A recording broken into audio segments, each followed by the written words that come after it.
Hi, guys, and welcome to the Gin and Tonic Show. We help Muslims and non Muslims to handle Islam in the 21st century. My name is Mustafa, and this is my co host in the nick of time. If you wish to talk about Islam, the ideology, you have come to the right place. We cover current Islamic news, Islamic scripture, some crazy comments, and a weekly topic about Islam to examine, critique, and analyze. If this is not enough Islam for you, please drop by our Discord to discuss any further questions about Islam. We condemn any form of discrimination, violence, misogyny, slavery. However, we do embrace free speech and criticism if it's factual and correct. Thank you for stopping by and enjoy the Gin and Tonic Show.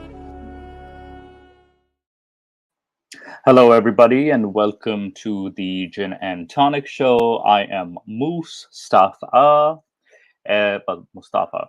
But yeah, I will be joined by Nick very shortly. He's on his way home. He had to travel to London, Ontario, not London, UK, London, Ontario.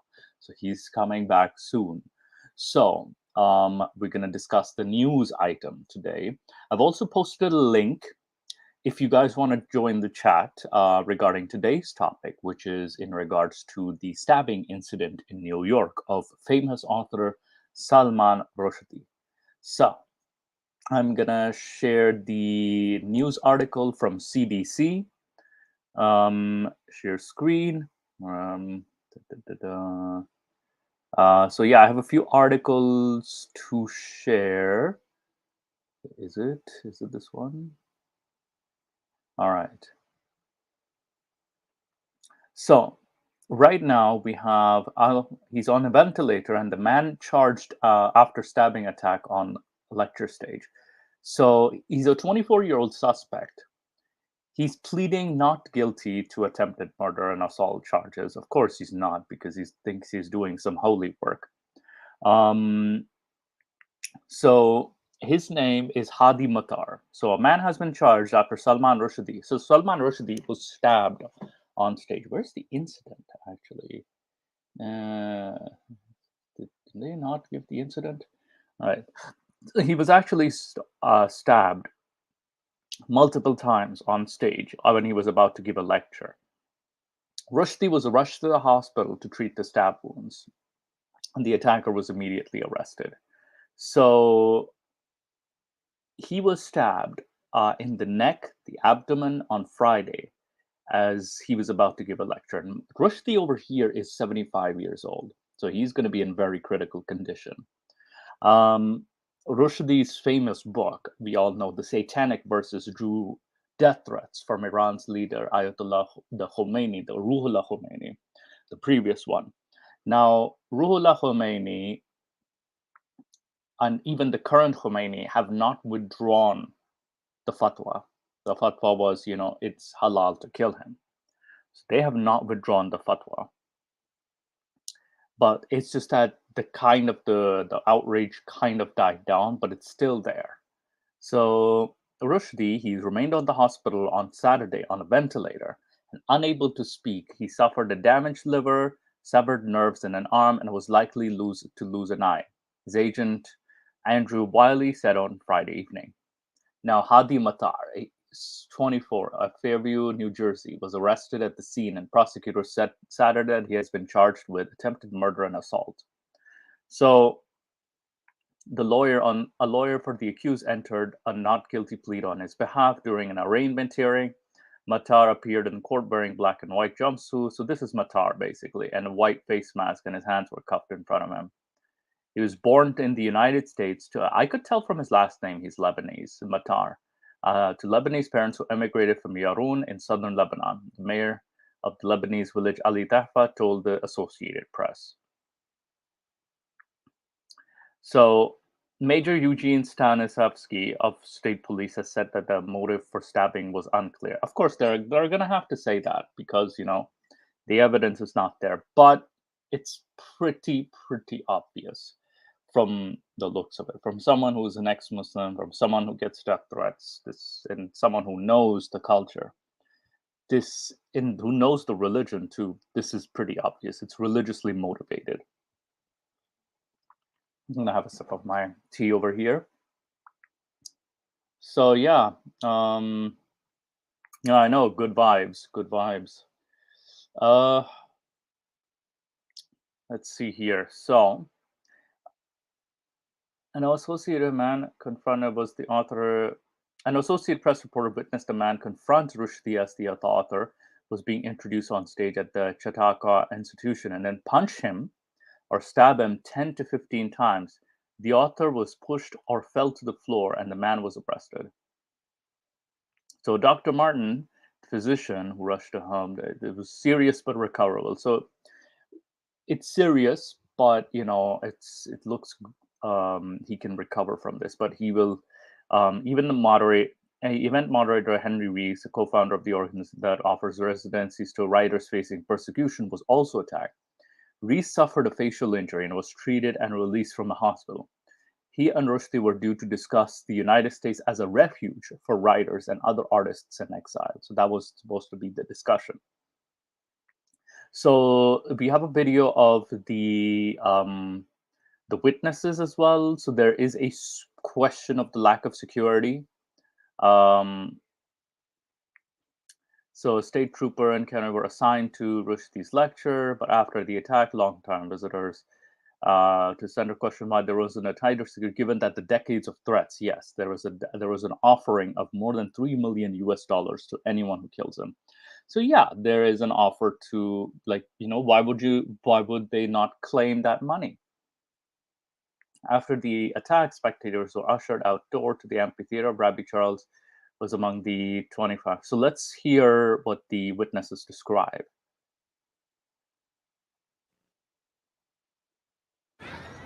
Oh no. Ready for recess. Oh Check. no. These ads. Check. Oh no, go away. Go away. All right, I have to wait. Swagger. Check. Let's go. All the brands, all at Sport Check. Yeah, Sport Check had to do that. Host There we had go. just been making the introductory remarks. Mr. Rushdie was walking down out on the stage. We were all expecting a morning lecture, and then a man jumped up on the stage from I don't know where. He approached Mr. Rushdie very quickly. I thought that it was the microphone that he was fixing. And started what looked like beating him on the chest, repeated fist strokes into his chest and neck. Apparently he had a knife, and that's when things got chaotic on the stage. Mr. Rushdie, I think he got up and started running in the back of the stage, and the attacker pinned him on the ground, and then people from the audience just ran into the stage and pinned the attacker down. I didn't believe what I was seeing. My first reaction was, this has to be some kind of demonstration or stunt or something, and then no, it got so real so fast. Yeah, it's weirdly weird that they thought it was a demonstration, but then there's the New York governor. I really hope there's no ad that plays on this. So where's the... All right, let's see. The governor of New York says, please don't play ads. Please don't play ads. Ready for recess. Check. Back with friends. Check. I have to sit through this. Back to school swagger. Check. Let's go. All the brands, all at Sport Check. Go away, Sport Check. Go away. Nobody wants you. A prominent individual, Salman Rushdie, was attacked on a stage in Western New York just before he was about to give a speech. He is alive. He has been transported, airlifted to safety. But here's an individual who has spent decades speaking truth to power, someone who's been out there unafraid, despite the threats that have followed him his entire adult life, it seems. And it happened at a site that is, a place that's very familiar to me, a very tranquil rural community known as Chautauqua Institution, where the most preeminent speakers and thought leaders and politicians and justices and everyone come together to have the free expression of thought. So this is a place ideally suited for him to be able to speak, and that's what he was attempting to do. He's getting the care he needs at a local hospital. I'll be giving more information on the identity of the perpetrator and the case that'll be brought in that part of the state. So I just wanted to share that with you because it hits right here, it hits all of us. But we are undeterred then. We are undeterred in our commitment to make sure that we call it out, we condemn what happened, we condemn all violence, and we want people to feel that freedom to speak and to write truth. So yeah, that was the address by the governor, Kathy Hochul. So this is just the suspect's lawyer said he was still gathering information, declined to comment. Matar's home was blocked off by authorities. So basically, wait, what? 303 acres. Had obtained a pass in institutions. Yeah, so he apparently gained a pass. So, but nobody knew that he had a knife. Rushdie has been a prominent spokesperson. Yeah, drastic. I actually remember that I'm actually going to share some comments after this. There are some comments that are very disturbing and very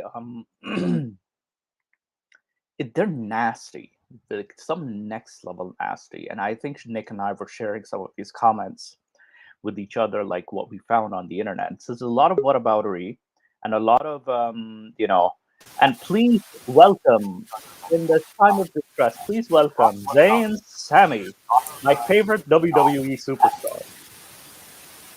Oh, thank you very much. Your voice is a bit low. Oh, how's this? Any better? There's a bit of a background noise, and there's like Okay. are you wearing headphones? I am not. No. I think you can give that a shot, or if All right, I'll reach out for headphones and make myself some tea as well. Because I crave food right now. well, it could be that too. And Nick Hill's joined us as well. Hello, Nick. Hello. We have an entire panel, and now I'm gonna welcome Culture Ginny as well too. There we go. Got loads of us now. Yeah, there's plenty of us. Mashallah. Yeah, mashallah, and inshallah, we will address this issue. Definitely. Alhamdulillah, we will address it. Brother, we will address this issue. And yes, we will check out Drastic Measures video. If you want to make, if we're in the mood to feel more depressed, we'll check out Drastic Measures video as well.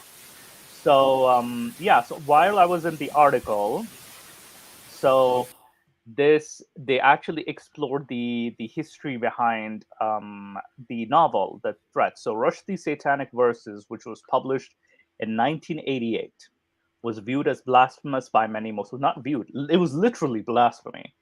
Often violent protests around him around the globe erupted, and including a riot that killed 12 people in Mumbai. So he's born from Mumbai, India. The novel was banned in Iran, where the late leader Grand Ayatollah Ruhollah Khomeini issued a fatwa calling for his death. Khomeini died in 1989. Soon after the wave of violence followed, the 1989 4 bombs were placed outside Penguin bookshops. So Penguin Book was the publisher, the British publisher of the Satanic Verses, and they exploded in northern England. So in 1991, the Italian translator of the Satanic Verses, Ettore Capriolo, was beaten and suffered knife wounds at the hands of a man who said he was Iranian. Less than 2 weeks later, Hitoshi Igarashi, who translated the book into Japanese, was stabbed to death by an attacker in Tokyo. These are 2 incidents of just the translators. Imagine, like, what do you call it? Rushdie was there. Iran's current leader, Ayatollah Khomeini, has never withdrawn the fatwa, as I stated earlier. Though in recent years, Iran hasn't focused on the writer. Because again, they got involved with the war, they got involved with the US foreign policy, blah, blah, blah. Iran's mission to the United Nations did not immediately respond to a request for comment. Of course they're not. On Friday's day, which led to a new night news bulletin on Iranian state television. So Rushdie committed. So the death threats on bounty led to Rushdie into hiding under the. So I've actually seen the story of the British government assisting Rushdie. They had to like have guards all around, and he had to change hotel rooms every single night. He had to change a different residence every single night, round the clock armed guards. Rushdie emerged after 9 years of seclusion and cautiously resumed more public appearances, maintaining his. Yes. See, Moose, they let him go around and walk free after 9 years. Look at how peaceful it is. 9 years. He had to have armed guards 9 years. Why would he need Why would he need bodyguards or armed guards to protect him from a peaceful religion? I know. So this was for 9 consecutive years, and it was crazy. Randy Boyagoda, novelist and professor at the English. But remember, as a certain professor once told me, the true victims of Islamic extremism are the Muslims themselves and the Islamophobia that follows. Oh no. Oh boy. This is not my view.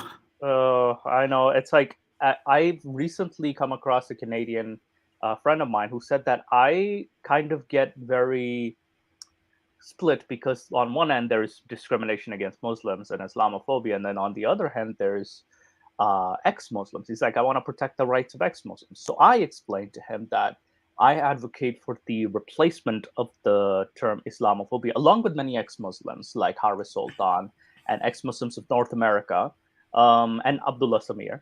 We've advocated for the term anti-Muslim bigotry to replace Islamophobia, and even Infidel Noodle also advocates for replacing the term, because it's kind of muddling both critics as well as bigoted people who are just bigoted against Muslims for any reason into one category. Yeah, it's a toxic term.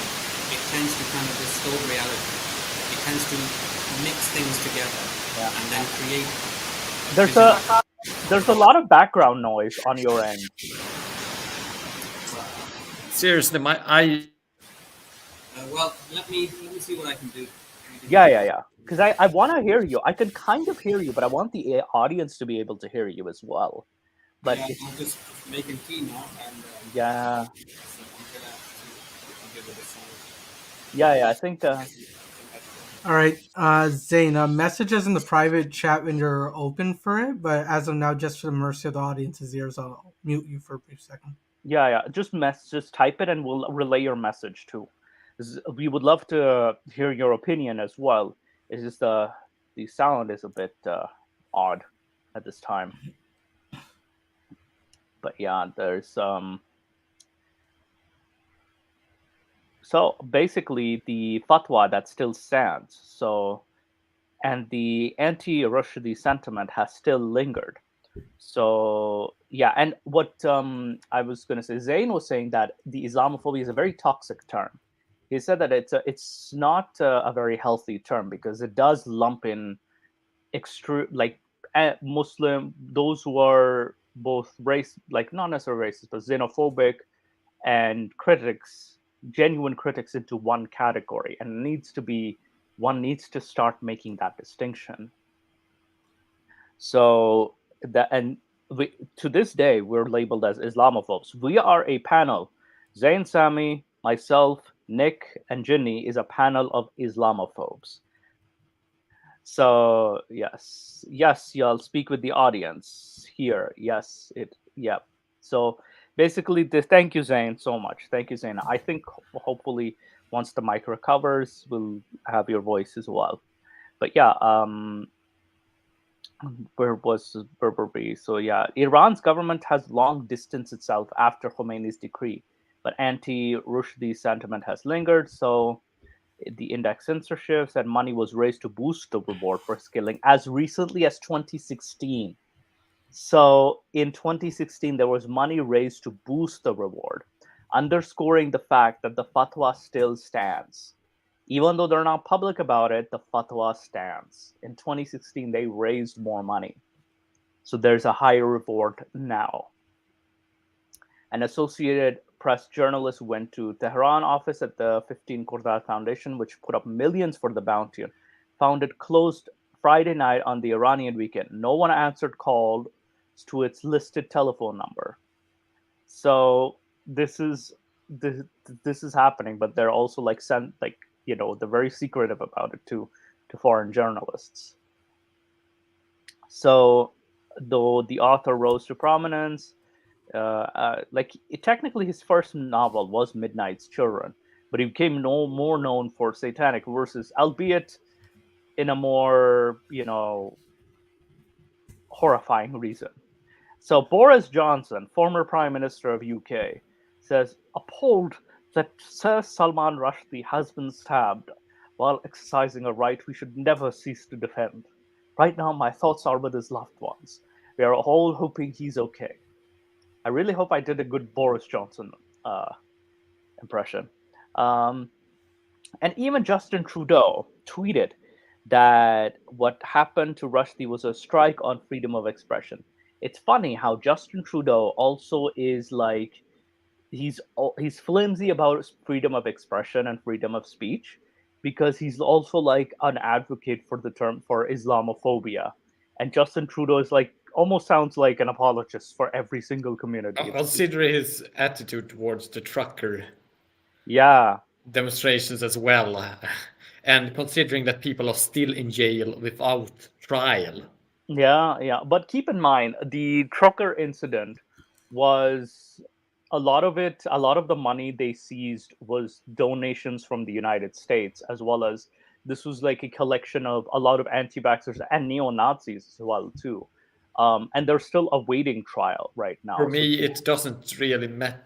Sure, that it came from the USA is one thing, but the thing is that a lot of this entire trucker thing is a lot more complex than just this, and I'm actually drawn on their side in this. No, I would be anti-trucker. If you live in Canada, you'll know. If you live in Canada, you'll know the ground reality. There was a lot of public disturbance. There was a lot of whataboutery. There was a lot of because a lot of the truck unions themselves actually distanced themselves. They said that a lot of these truckers are not real truckers and do not belong to the organization. So this was even though you say it's complex, I would actually side with Trudeau on that one, because this was actually disrupting the public. Yeah, but Ottawa. The protests and demonstrations are usually disruptive. Oh no, this was on some next level. They were allowed for a long time. Sure. They had a lot of privileges. They had way too many privileges for a demonstration, and they overstayed their welcome. There were a lot of neo-Nazis. There was a lot of right-wing extremism. There was a lot of victim playing on their part. Especially, it's over a vaccine. That's just a mandate, and it's not like anybody's forcing you to get it. You just have to be mandated as a truck driver because you're handling goods. I mean, it's their entire living. Then you're pretty much forcing them to do it, or they will lose their entire living. But keep in mind, you can skip this to go to Salman. But keep in mind, I'll finish this off by saying that it's you're handling goods, and also you're traveling, and there's also travel restrictions as well from not only the United States but Canada as well too. So this itself, if you were living in Canada, I bet you would be against the truckers, because I'm not saying that they were right what they were protesting for. What I'm saying is that I'm actually supporting their right to protest. No, they have the right. They had the right to protest for weeks, and they're still going. Did you know that? They're still going. Oh, they are. Yeah. What do you think? A lot of people were arrested. The reason the trials are not happening and they're playing victim, but the trials have not happening is because there's the hearings, then there's also the what do you call it? There's a lot of backlog with the criminal courts, that is, and a lot All of right, I can imagine that. yeah. So it's not, they have the right, and we still have truck protests going on in parts of the country still. So they're not arrested for the right to protest. They're arrested mainly because they started damage to property and then damage to All like, right, that's a legitimate thing. You can't damage property, and you can't, yeah. do immediate harm. Yeah, and especially when it started becoming, to like at an extent that it was blocking economic activity in Ottawa and the city, so they had to like remove them. They had to remove a lot, and there was noise pollution, and the public started turning against you. Even the public started turning against you. Then it's like, yeah, you. So a lot of people were arrested, but a lot of people were just given fines. So they were just Yeah, but fines. maybe we And have gone to a side raid. Maybe we should yeah, Yeah. no, I'm just Oh, and clarifying. just to answer Watt's question here. Yes, Israel sends me a monthly check. No. So the guy who stabbed him, I don't know if he's going to get paid by Iran, because they do have the money, the bounty, but he didn't manage to kill him. So, the money was to kill. That is. But yeah, back to Trudeau. The irony of the situation is that he's very flimsy on all over the place. So yeah, that's the end of the article. Yeah, I actually have a video on this Oh, specific issue. before the Yeah. video, I wanted to share Apostate Prophet's view. He had made a very interesting comment, Apostate Prophet, and before the video, so this is very quick. So All right. Apostate Prophet says, "I wonder what Jordan." Here it is. I wonder what Jordan B. Peterson thinks about the attack on Salman Rushdie. Sure, stabbing people for their opinions is not as horrendous as liberals canceling people and imposing their Luciferian ideas on us, but I'm sure he finds it at least a bit disturbing. Jordan Peterson recommends that Muslims should stop fighting each other and focus on those people and ideas that threaten their values. Today's attacker did exactly that. He attacked Salman Rushdie, who is by Islamic standards a blasphemer and an apostate. The attacker was protecting his values, following the teachings and commands of his religion and religious leaders. If Jordan Peterson thinks that such an attack on individuals and free speech is terrible, then maybe he should think more deeply about the messages that he sends out. And that is a huge burn to Jordan Peterson right there. Um, yeah. So it's crazy, but yes, Jordan Peterson. Remember, we did the reaction, Nick and I, to and Jenny, that it's so. Oh, he was imposing his like people are. He was very like condescending, and he was activating his white savior complex, and then now it's like, yeah, this guy is actually defending his values. But anyway, Nick, you have a Yeah. video to share. So I don't know if you know Sasi Tharoor. He's an MP in India, Mm-hmm. member of parliament there. Probably one of the smartest individuals you can talk to about economics. Yeah. So I have two clips about him. From him. The first one is specifically on Salman Rushdie. Mm-hmm. It's around 7 minutes. Just to give a bit of background, both gentlemen actually studied at Oxford together, like around the same time, and they're both from the same constituency. So they're both from like both from Kolkata, I believe, near West Bengal. And they both went to Oxford. So I think that they're probably pretty close. And he actually, so Sasi Tharoor, one of the most intelligent men in politics in India, considering like the scum that actually gets into power there. He voices his opinion on the topic, and then the second video is him going after Mehdi Hassan about certain things.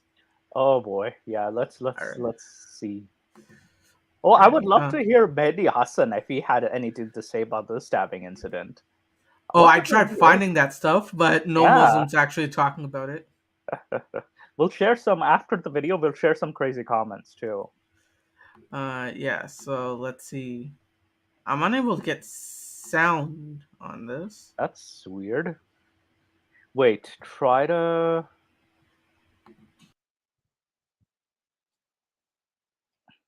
Okay, I think we lost the video. So yes, this is an open panel.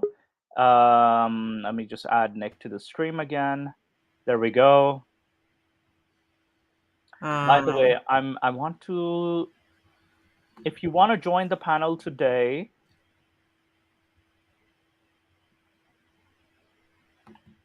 yeah, as a literary work, I have a copy of the Satanic Verses. Yeah, it's a bit dry. I just want to read that specific part, because he called Muhammad Mahound, and then there's a few Aishas, and it's basically, a lot of people have described it as he took elements from Sahih al-Bukhari, added a little spice, because he's not actually like, and it was basically a big giant middle finger to the religious. Yeah, this isn't getting the audio for me, so what I'll do is I'll remove this from the studio here, and I'll how about I share some of the crazy comments while you I actually got it too. Okay, yeah. Can you share the crazy comments for the yeah, I got the video. essential. Yes. Okay, perfect. You got the video. Okay. All right. So on the phone line, Dr. Can you guys hear that? I can hear it. All right. So let me start playing it. Tell me when to pause. All right. First of all, this horrifying attack on Salman Rushdie, an attack on free speech, would you say, immediately? Absolutely. I think it's an utter horror to see this happening to a writer. And what is worse is that, of course, Salman would have been assuming that after, it's been a good 30-odd years 33 years since the original fatwa, that at least there would be no particular complication anymore, that people have adjusted. He was actually wandering around quite normally without security and so on. So it must have come as a terrible shock. I mean, I think for everyone who values freedom of expression and also values the sort of safety and sanctity of individuals, this is a terrible piece of news. What do you say to something like that, everyone on the panel? I'd love. I agree. Like, this is something terrible that happened, but also we are joined by Banksy Style Live on the panel as well. We have another panelist. Hello, Banksy. How are you? Can you hear us, Banksy? Oh, hello, gentlemen. I do apologize. I was on mute and I didn't realize it. There I was talking away. I think we know each other slightly. You guys, I've already spoken to you guys before, and Rob and everyone. And you guys are doing a wonderful job with the channel, by the way. Thank you so much for keeping the channel going. As far as the Salman Rushdie thing, I already posted a bunch of stuff, and I actually did a video as well today in regards to this situation. Now, obviously, we're gonna get all the Muslim apologists crawling out of the woodworks any day now. No, this isn't Islam. This has nothing to do with us. This is an Iranian Shiite Khomeini thing. I guarantee you that the Shiite Khomeini thing will come out as well. Yes. Because it's a lot of whataboutery. Oh, it's a Shia fatwa, but actually, when the 1980s, I remember. I think many of us remember that the entire Muslim world was engaged in this. Oh, absolutely. This has nothing to do with. This was not a Shia thing.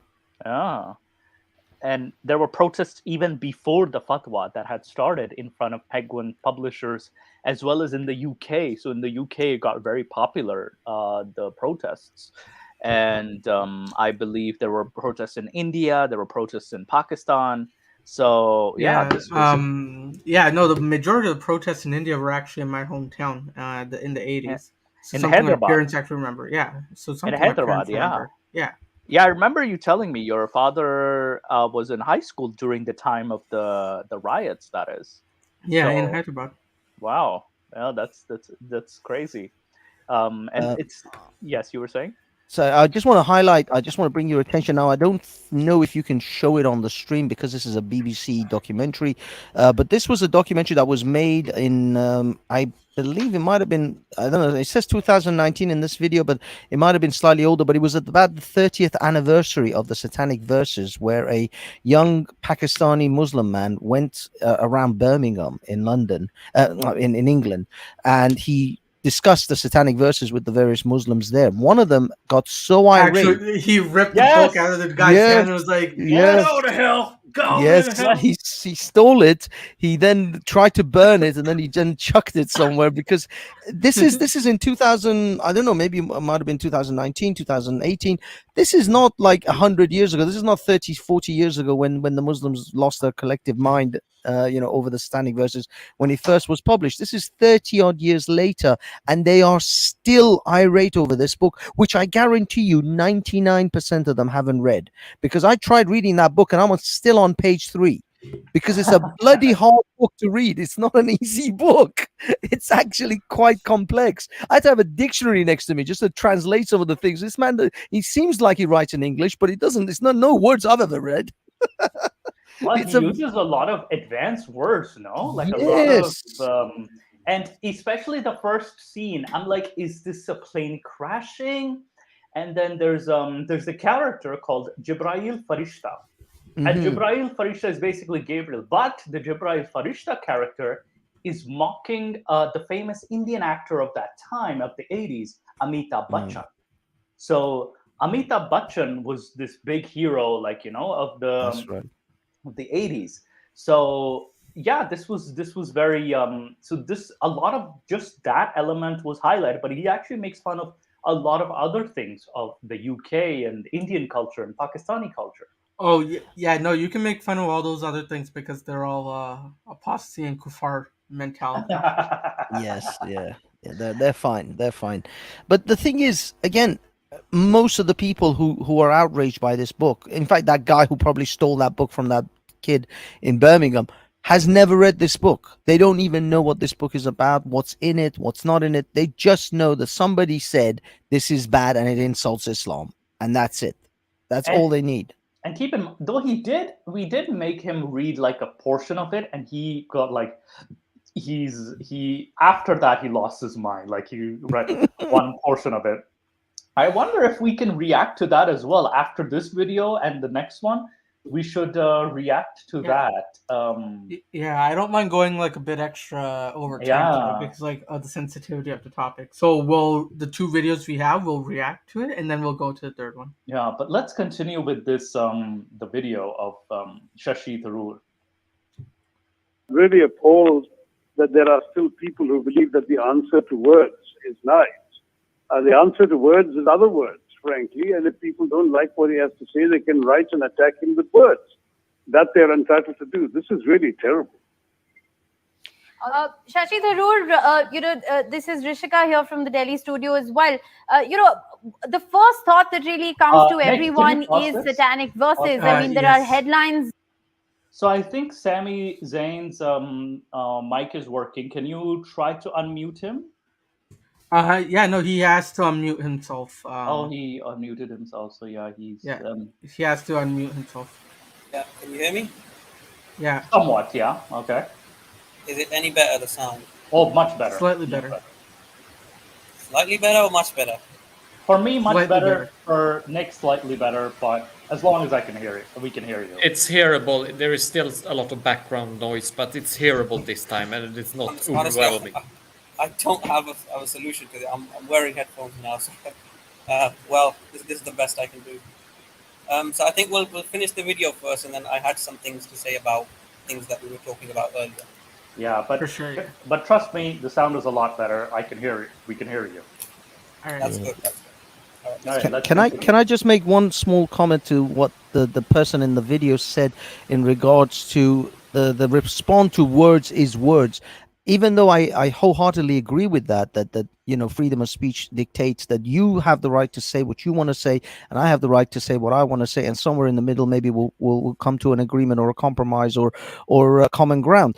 I agree with the principles of that, but in reality, words usually in the real world are a precursor to a point in which physical action then takes over. So if you're standing in front of a man, if I stand in front of a man in the street and start saying things, doesn't matter what those things are, but start saying things, those are words. I'm only ever using words. Eventually you get to a point, a line in the sand, in which the words are no longer going to be retaliated by words. There will be potentially someone's fist hitting someone's face.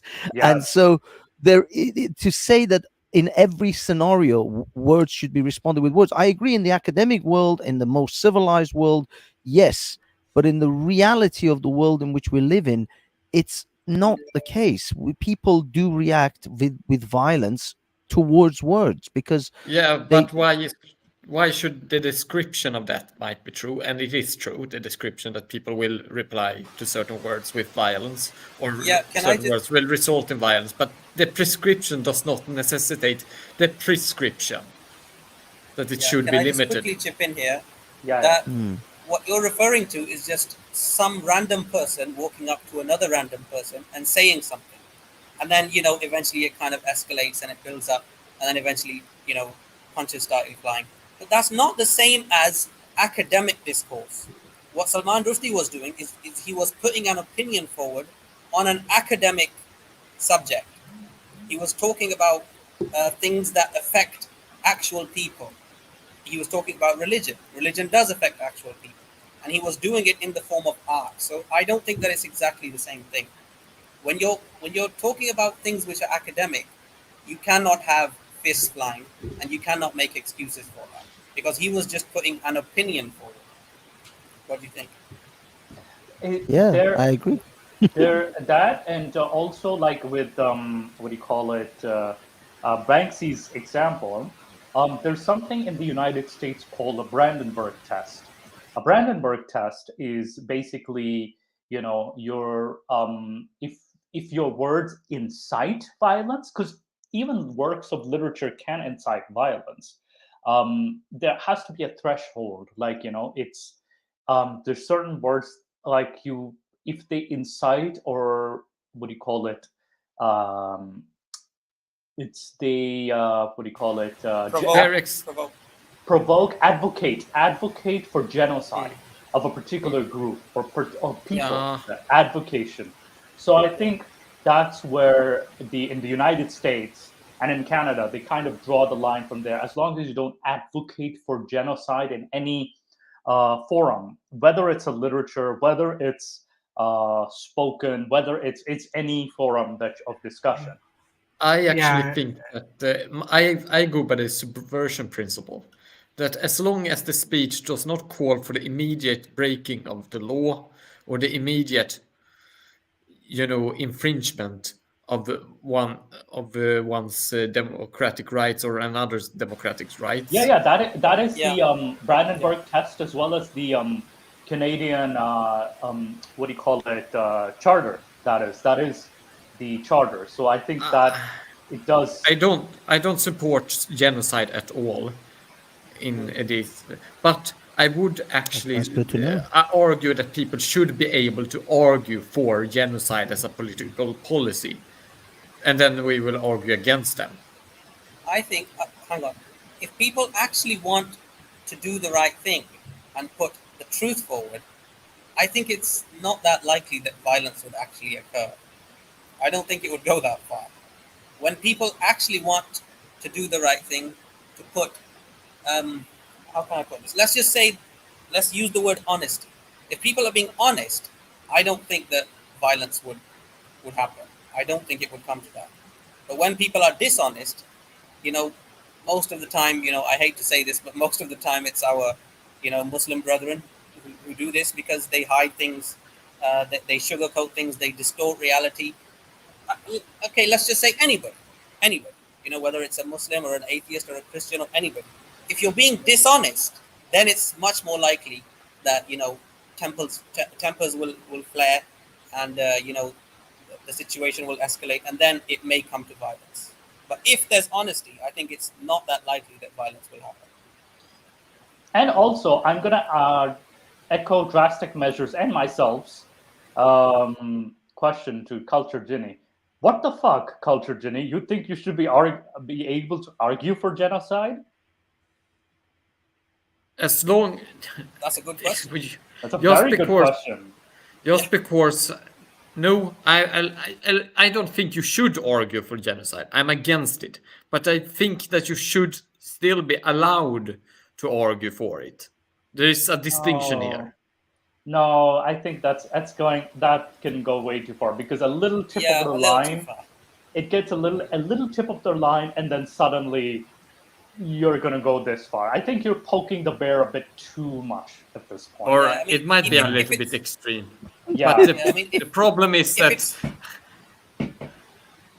if it's on the table, if that is, if you put that on the table, and you say that's a possibility, there is a difference. I don't think it's a good thing. Yeah, but keep in mind, genocide itself is, you're basically, it's a genocide is murder against a mass of people. So why... Yes, but there is a different. For example, let me present an example. What I mean where it would be allowed, but where it would not be. If you say, for example, we should commit genocide against Group X now, then that should be forbidden.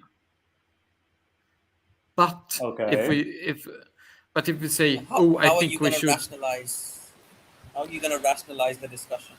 I'd be honest, I think that this could become a very, very contentious and tricky situation. For example, let's say if we had the genetic ability to stop any children that may have Down's syndrome to be born, is that an invocation of a genocide of an entire group of people because we will not allow any of them to ever be born? No. It's not the same, no. I will argue that they have not even been born yet. So you're not murdering them. You're actually stopping them from not only being born, but actually from coming into this world and suffering. Because if they're born with Down syndrome, they are likely to live a difficult life. Okay. Let's make it a little bit more tricky for you. How about if we invoke that people who have dark shades of melanin, we can genetically stop people of a certain type of melanin color to be born because we prefer for them to not to have that particular shade. Oh. Yeah, you made it tricky. You did make it tricky, but I think I do know the answer. I think it goes back to the fact that people with Down syndrome are not. There's something called psychopathology. That's people who are not exactly normal. There's psychology, and then there's psychopathology, which is the opposite. People who do not, whose minds do not function normally. And I think that people with Down syndrome fall into that category. So I think in their case, it's slightly different. They don't fall in the exact same category that the other category falls. The people that you mentioned, the one with dark skin. Yeah, I mean, it's just I guess these are all forms of eugenics in itself. Because as our genetic technology becomes more and more advanced, we will have these capabilities. People will be able to literally choose the exact makeup of their children in the future. That's already happening in some instances. So it's just how far will this go? I mean, these are at the moment academic type questions, but eventually they will become reality where we will have to face that. Do we want children with cleft lips ever to be born again or not? Do we want children with any of the sort of what we would consider disadvantages, physical disabilities? But in all honesty, there are a lot of cases where these people with what we would consider disabilities have gone on to make tremendous strides and use their disability as their advantage, as their motivator to do certain things. So are we going to lose certain aspects of human motivation because we will be so we will define how children are born? About these innovations that you're mentioning, I have a question. Are we doing anything about population control at all? Well, in a weird way, you could say the Western world has exercised population control where they just stop having kids or not have many kids. They don't even have enough kids for their own repopulation. That's only in rich countries that's happening because wealth allows people to not necessarily have as many children and be more selfish and enjoy holidays and vacations. By the way, when I say that, it's happening in European and North American, but it's also happening in Dubai and Saudi Arabia.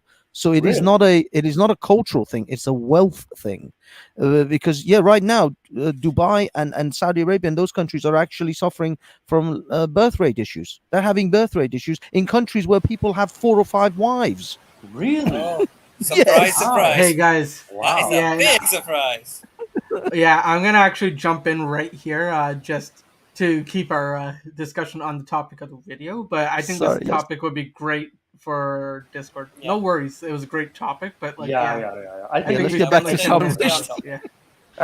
Yeah. Okay, Rushdie it is. All right.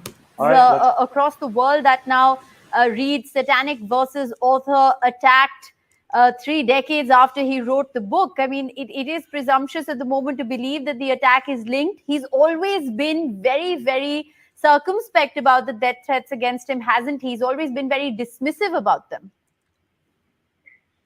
No, I don't think he's been dismissive. He took it very seriously. He went into hiding for 2 or 3 years, as you know. He's written about that experience. He wasn't dismissive, but, every human being wants to lead a normal life. And he gradually was able, in the course of the 90s and after moving to New York, he was able to lead a normal life rather than being dogged by security all the time and so on. Clearly, there were some people who were not reconciled to that and they were waiting for their moment.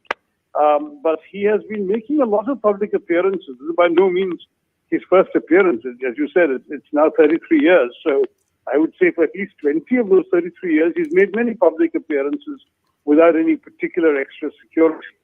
I've spoken at this venue that he was stabbed at the Chautauqua Festival. And it's an open stage, open air. It's very popular, the Tree Festival. It's a place where all sorts of people come and throng, and there are no particular security arrangements made at that time. But it would have seemed to everybody that it's very unlikely that anything would happen. And certainly after all these years, when there hasn't actually been any attack on him for all these years, I think everyone had no reason to fear that something else would happen. Obviously, the police seem to have... So Moose, what would you say to that, or the panel? So basically, even when he says that, it's 3 years, no, this was 9 years. 9 years of heavily bodyguard, so 3 times. So he kind of underplayed that. The second thing is, nobody was expecting it. But this guy is kind of ignorant. It's like, you still need some security. You still, sure, it's a surprise, like, because it died down, whatever. But it's still a threat. Like, it's still, especially if you've not seen incidents in Pakistan where the Sri Lankan manager who tore down a poster just because it had the name Muhammad on it was beaten and burned, beaten to death and then burned, his body burned. So incidents like this still happen.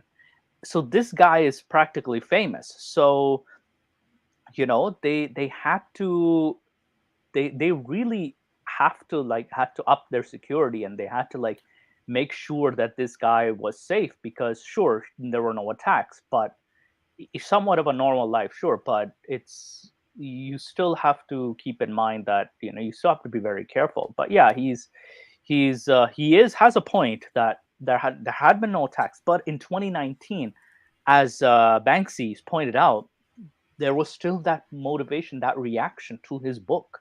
So you still had the sentiment was just sleeping. It was a sleeping beast. 100%. I think complacency set in. He became very sort of comfortable that he thought everyone's forgotten about it. I mean, there was security at this location, and that was the actual I think it was a police officer who actually pulled the knifeman off Salman Rushdie and then apprehended him. So there was security, but not close quarter security. He needed someone on stage near him. That's the kind of personal security rather than just general security of like a police officer. But again, he thought that he was in the safe now. He thought people have forgotten about it. 36 years or something had gone by. 33. 33, and also it was because it was in New York. Again, nobody was expecting this to happen in New York. Something like this. Nobody was expecting it to happen in the safer part of North America, so to speak. Yeah.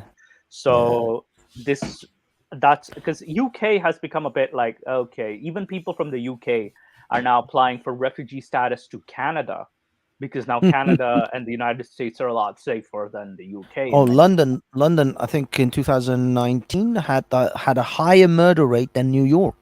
mm, Except it wasn't with guns, it was with stabbings, which is what's the predominant form of killing people in London is.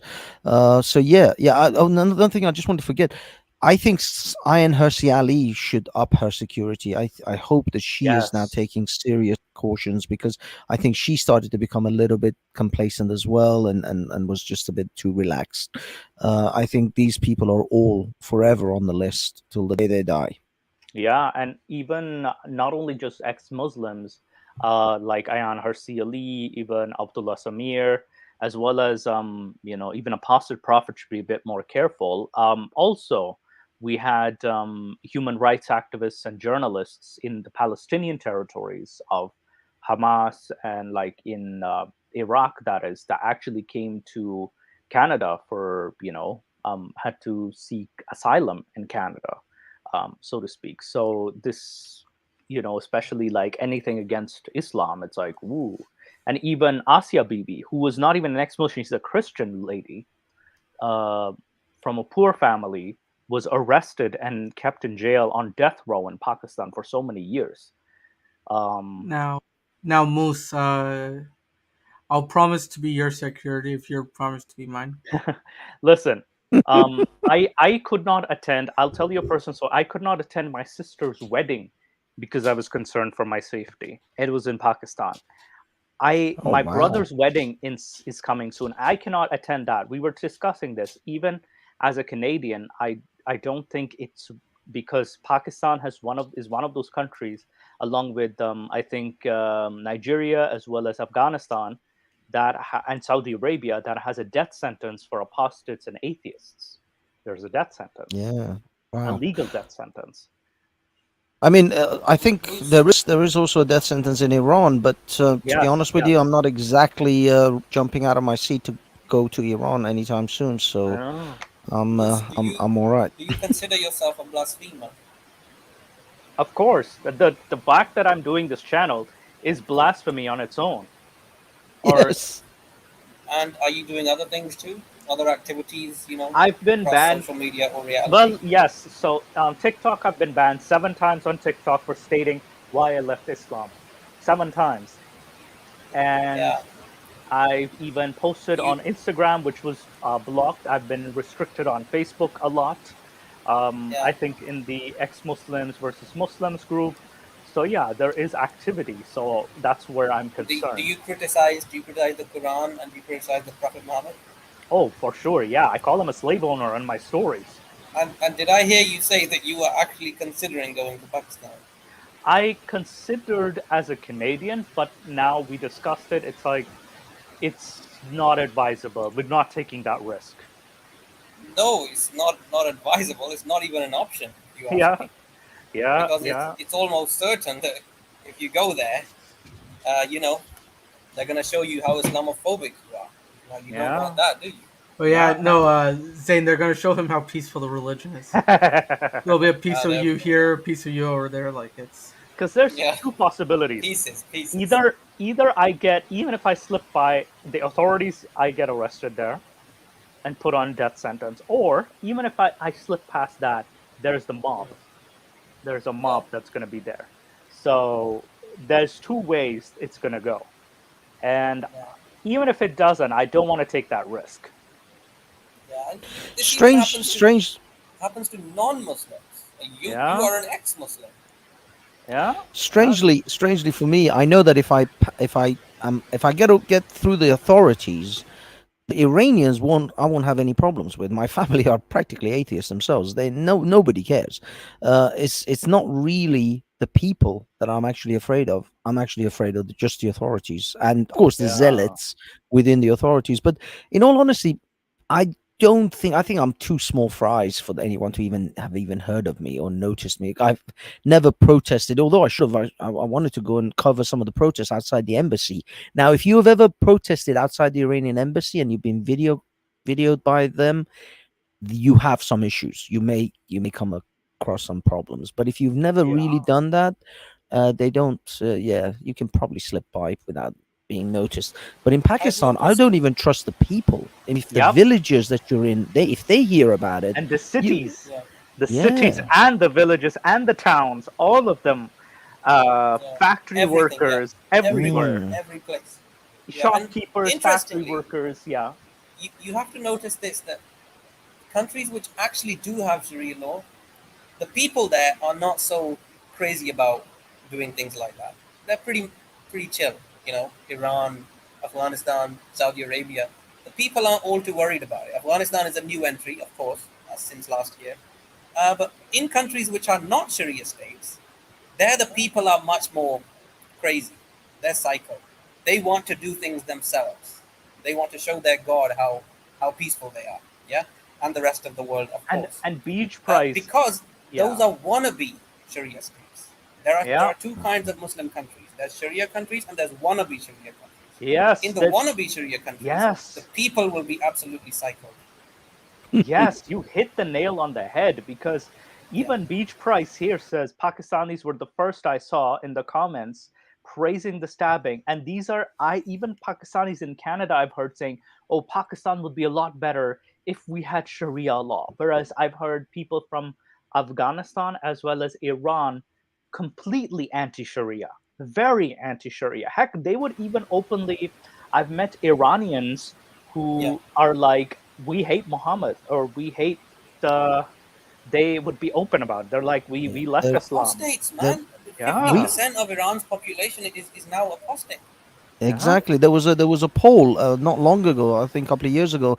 It was an online poll because obviously you can't do a real like on real life poll such as this in Iran. But they asked how many people don't actually believe in any religion, or they're no longer consider themselves Muslim, and it was something like 42%.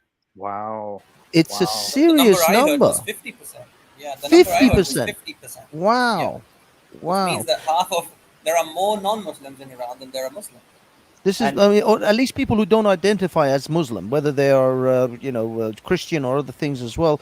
But generally, yeah, it's because 43 years, 44 years of being burned by the Islamic Republic has turned the Iranian people. Because Iranians, I'll be perfectly honest, they were never really that strict Muslims in the, if you go back to the 70s, you go back to the 60s, it was a very different sort of way of life. And, people haven't suddenly forgot about all that. And this Sharia thing, this is only kept by force. And I'll be honest, I don't know how long they're going to be able to hold on to this. And I think this is the same across the Muslim world. I mean, I heard, I had a report actually I saw in Turkey, something like 28% of Gen Zs are no longer identify as Muslims in Turkey. I saw this on a Reddit feed actually the other day, and I was gonna do a show or talk about it. But this is happening across the Muslim world. The apostasy rate, like, I don't know if you guys seen that video of an imam saying it will come like a tsunami. Yeah. And the tsunami is on its way. Yeah, and imams, even like a lot of famous preachers like Mufti Menk, are addressing the topic. Shabir Ali is addressing the topic of, people leaving Islam. Even Zakir Naik has been like, bothered and by Muhammad this. Hijab also said, "You're finished. You're finished. You're finished. You're finished." Muhammad That was Muhammad Hijab. And then like Ali Dava, all these famous people are now addressing this issue of people in droves leaving the religion. I get messages from ex-Muslims. I won't disclose their identity, but they have stated that Pakistan's no longer safe. They don't reside in Pakistan, fortunately, but there are a few who do still reside in Pakistan. And I've been told by people that there are more people, there are atheists undercover. And there was a news pamphlet in Pakistan addressing the rise of atheism and how they were fearing the rise of atheism. Yes. Yeah, even the media covered it. Yeah, I just remembered that. It was in a newspaper. So it's actually gone that far now. Yeah. But so I would strongly suggest to any Pakistani Muslims, ex-Muslims who are listening to this, do not, I repeat, do not tell anybody. Stay in the closet. Stay exactly where you are. Because I would argue that Pakistan is worse than Saudi Arabia right now. Even in Saudi Arabia, you have a chance of opening up and surviving.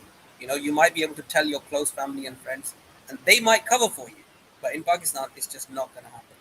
Those people have absolutely lost it. Yeah, and you'll encounter people who will be what do you call it, more motivated by religion, because even one of the actresses in Ertugrul, a Turkish show about the Ottoman Empire, she was in the show. I don't know what her name was, but she was in a show fully covered in a burqa, a hijab, whatever. And then they saw her picture in a bikini on her Instagram, and they went nuts. And even the Turks started making fun, like, this is some. Of course, there's going to be another Pakistani. They're like, sister, where you're like, where you should be Islamic. Even Wasim Akram, the fast bowler, his daughter, he just had a picture of his daughter wearing what do you call it, her school uniform with shorts, and she's 3-4 years old. Like, she's a baby, and people are saying, make sure she wears an Islamic dress. And he's like, what the fuck? Mind your bloody business. Yeah. And he was But mad. there's a reason. Yeah, there's a reason for that. Like we said before, because Pakistan is one of the wannabe Sharia states. It's not an actual Sharia state, and it's moving quickly towards Sharia because the mindset of the people is moving that way. And there's a whole background to it. It starts all the way from the General Ziaul Haq era, when he kind of misused religion to kind of like stay in power, to manipulate the people that, I'm a good guy, support me. He introduced the Hudud ordinance, right? So the Hudud ordinance was based on Hanafi Sunni law, and he also declared blasphemy as unlawful, and it was rushed in parliament too. And you had also the anti-Ahmadiyya during the time of Zulfiqar Ali Bhutto was approved. It even started during the time of Zulfiqar, when he started appeasing the mullahs. He started pleasing them a bit more. But there's a difference. There's a difference between these two guys, because one of them is a democratically elected leader. Yes. The other one is an army general. So there's a difference. And the second one is using religion. And not only that, literally his only weapon. Yeah, and he actually got religious bigots practically, what do you call it, registered in the army. So majority of the army Hyries were religious fanatics. A lot of them were religious fanatics that were so anyway, recruited. I was just let's try not to deviate from the topic. I was just trying to say to the Pakistani ex-Muslims who may be listening that there is a whole background to it, but at the moment, the way that this country is heading, it is not the right time. Let's wait a few years and see what happens. Okay, let's wait a few years. We'll try to do our best to voice our concerns, but let's continue with the video. I know we deviated a lot further away. Sorry, Nick. All right, let's go. Okay. Nab the assailant, to what the fellow says, but I have no doubt that it had to be linked to that, because that's the one thing for which some people have never forgiven Salman. But Dr. Tharoor, we've seen recently in America a rise in gun crimes as well. Under these circumstances, people who are slightly controversial, for instance, Salman Rushdie, there should be more security around them. I mean, much as people would not like it, but has that become a reality now? Well, I don't know, because very frankly, it cuts both ways. Security. Indian politicians may be used to wandering around with posses of security people. Most normal human beings would find that terribly intrusive and unfortunate. I know that already by the 90s, when Salman and I had lunch in New York, he would be walking down the street. He had no security around him, because as a human being, that's the way you want to live. You don't really want to be completely surrendering your freedom and autonomy to security people around you. And frankly, I think that that's probably the way he's been living for 25 years. So this is truly a shock. Are we now going to a world where every writer is going to need security? No, I think not. I think there was a specific sort of target drawn on Salman's back because of that particular book. And I think that was unfortunately something that maybe we should never have allowed ourselves to be complacent about. And I certainly hope he's going to come out of this all right, and that he is being well looked after and he will heal. And as soon as he does that, I think he may now have to realize that he cannot afford to live without some modicum of security, that wherever he speaks at a public stage, there will have to be special arrangements made, at least at the venue, even if it's not that he is accompanied by security everywhere, that at each venue, each public place where people could have access to him, he will need some sort of special arrangements. That can be done, and that will probably need to be done for him. But I don't think we've yet reached a stage where every writer or public figure needs to do this. Now, obviously, we're seeing a rise in incidents. We've seen the assassination in Japan of the former Japanese prime minister, in a country where only 6 people are murdered by gun violence in the course of the average year. To have a former prime minister killed was shocking. So I can see why people are immediately going to say everyone needs more security. But honestly, I don't think normal human beings want to live that way. And I think we do want to now have to take an objective measurement of what the security threat is and to whom there is a threat before we decide on things like enhancing security for everyone. Right, Dr. Tharoor, also, Salman Rushdie, while he was on stage, Actually, there was... Can you pause? I wanted to address this point. The gun violence the reporter mentioned, in America, the guns are too easily available. This in itself poses more danger to an ex-Muslim as well, or someone like Salman Rushdie who's outspoken, because the access of guns. So I think now America really needs to address this issue really, because you have religious fanatics who have their hands on these guns. So they're really, like, we've already had the school shootings. We've already had we had a knife incident, but imagine these religious fanatics with guns. Yeah, and this can probably be told to the right-wingers. Yes. By basically saying, yeah, no, you don't give a shit about, like, the children's lives anyways, right? Like, fuck the kids. Yeah. But, like, at least, look, your enemies, the Muslims, are getting the guns. Yeah. No, I don't want them sharing my rights. I don't want yeah, I'll be honest with you. I don't think this incident will actually in any way wash with the Second Amendment advocates, because they'll just simply say, look, this man was killed with a knife in a country that has all these guns.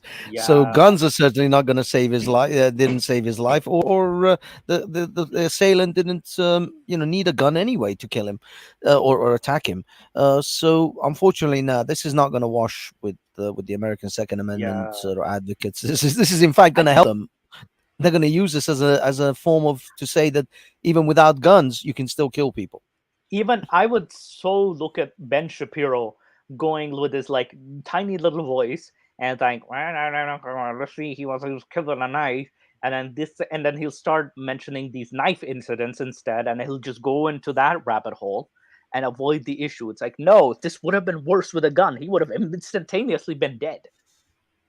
Like, are you not this? Are you this daft? Not only the fact that Salman Rushdie would most likely be dead, other people around him, the other guy who got injured, which was the host or the moderator, he probably would have been dead as well.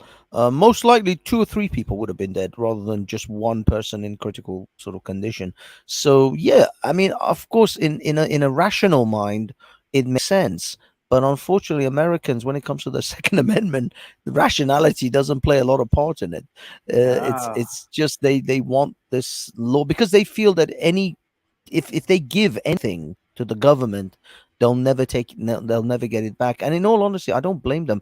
Governments have an extremely reputation, a history of when they take away your freedoms, they will never give it back and they'll take more. And it emboldens them to take more. And this, the last 2 years with COVID and all that, should be an example for all these different people in the world. Look at Australia, look at New Zealand. These places, I never thought in a million years they would become such dictatorships. Same as Canada with Trudeau. It's not a dictatorship. I'm sorry. No, they overreached. I'm not saying dictatorship in the sense of Stalin, but certainly these guys are overplaying their hand. They are doing things that are unprecedented. Trudeau invoked something that didn't even invoke during Second World War. As far as his powers are concerned, so but he's allowed within the charter and within the Canadian law. Yeah, but he is allowed to. Like, keep in mind, a lot of people are also overplaying because COVID was a safety issue. Yes, COVID was an actual safety issue. This was a virus that's going on. Health measures are not dictatorships. Yes, Beach Price says health measure. This was a health measure that got extremely politicized, and people started playing this, dictator card. I really got sick of this because the you have the choice, and because the mandate was, if you choose not to, like the what target was 80%, 85% of people had to get vaccinated because hospitals, health centers were overloaded with patients, overloaded. We needed to lift the burden off of the healthcare facility, especially in Canada, because Canada has the healthcare facility under the government. So and these are free. These are free vaccine status. And people, what do you call it? This is a safety measure. It's not a guarantee, yes, but these are safety measures, and they have to do it now. Especially, so I wouldn't say so, and guns especially also is a safety issue because you have these school shootings. You have so many school shootings. You've had so many terrorist, what do you call it, attacks. That is, of course, incel attacks. You will potentially have Islamic and or Christian terrorist attacks too, with the availability of guns. So it is a huge safety issue at this point. So I think safety should come first over, what do you call it? There's also, again, with dictatorships usually involve like a military takeover. Plus there's more aspects to a dictatorship, especially because I've lived under a dictatorship of Musharraf. I know what happens. There's a different story altogether. Like, you have a military takeover that overthrows the government itself. So Ziaul Haq, similar situation. Yeah, you were saying you wanted to say something. Sorry, no. I mean, it's just, I'll be perfectly honest with you. Most of the time in any of these dictatorships, the number one thing that they do is disarm the populace first. And this is where the Americans, I mean, the British, for example, I agree with you. In Britain, we had exactly the measures, almost not as bad as Canada, but trying to get everyone vaccinated, trying to get about 80-90% people vaccinated, and so we had lockdowns. I almost got arrested just because I went to a park, and so yeah, there were restrictions, and I have to admit, the British government is relinquishing those emergency powers slowly, very slowly. I think there's still a bunch of measures that they haven't relinquished yet. But people in America, especially, I mean, in Britain, we've all got used to being disarmed and being herded around like sheeps. But in America, they still have that Wild West attitude of Yeah. this is our freedoms, and not going to give it back. If you want, you're going to have to come and tear my gun out of my cold dead hand. And so their attitude is not going to change overnight. I think for the gun control to come, first there has to be a social change and a cultural change before the gun laws come in. And the problem is everybody's trying to press gun laws before they've even attacked or tackled the social and cultural changes that the Americans need to go through before they give up their guns. Once you get the social and cultural changes in place, most people will willingly give up their weapons at that point. They won't need to have laws to even tell them, because they would have come to an understanding that this is better for them.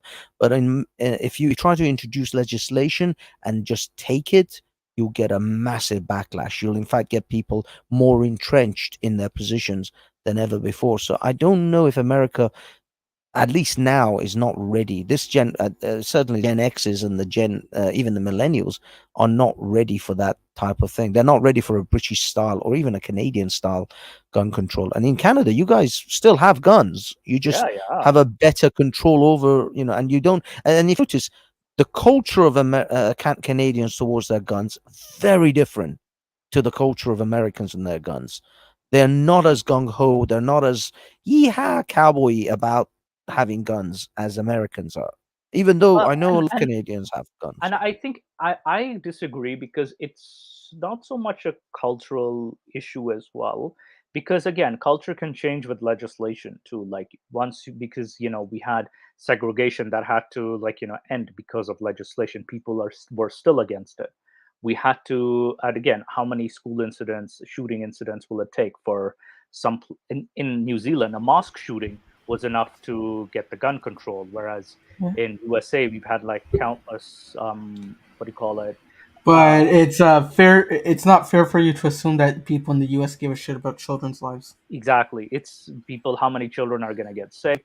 And also, like Nick mentioned, like, is that the point where they're going to start resisting guns? Is like if it goes into the hands of jihadists and Muslims, is that when they're going to start questioning themselves? I don't know. Like I think that's a cultural thing where like I'll try to phrase this in like the most civilized manner possible, but I think Americans are so now in like I understand like a point of while ago of freedoms and this and that, but they're to the point where they're so involved in their freedom that most Americans now would rather slit their own throats than worry about the person next to them. Because when you were like, "Hey, put on a mask," because if you're going to be spreading whatever virus you have in you to the people next to you in the middle of a global pandemic, half the country was like, "Fuck you! I'm going to take off a mask and cough into people's mouths." School shootings happen every week. Regularly, little children are dying.